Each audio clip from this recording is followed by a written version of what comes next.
বিচার কঠিন কেন? যারা নিহত তাদের পোস্টমর্টেমটা করা হয়নি। যদি বিচার চাইতো তাহলে পোস্টমর্টেম করতো। পোস্টমর্টেম করলে ওই শরীর থেকে একটা বন্দুকের গুলি বের হইতো।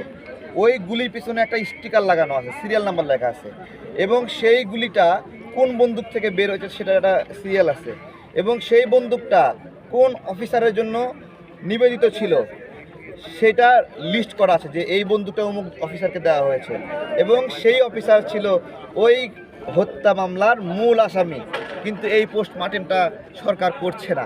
আমরা অনেকবার বলছি পোস্টমর্টেম করেন, আদালত থেকে আদেশ দিচ্ছে পোস্টমর্টেম করার জন্য, কিন্তু পোস্টমর্টেম করছে না।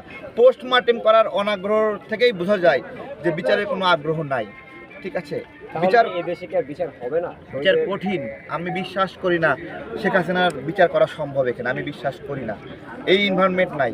শেখ হাসিনার বিচার করতে হলে সত্যিকার অর্থে শেখ হাসিনার যে শত্রু তার হাতে ক্ষমতা যেদিন যাবে সেদিন বিচার শুরু হবে। পুনর্বাসনের কথা চলছে, আসলে এই বিষয়টা কিভাবে দেখছেন? আওয়ামী লীগের পুনর্বাসন তো করছে তো ভাই, ওর কাছে টাকা আছে, নাগরিক পার্টি টাকা নেয়, এই বড় দলের টাকা নেয়, ওই বড় দল টাকা নেয়, সবাই টাকা নিয়ে জায়গা দেয়। ঠিক আছে, ফলে এলাকায় এলাকায় যে জমি দখলকারীরা ছিল ওরা এখন আওয়ামী লীগ পাল্টিয়ে নাগরিক পার্টি হয়ে গেছে, হয়ে গিয়ে এখনও জমি দখল করে।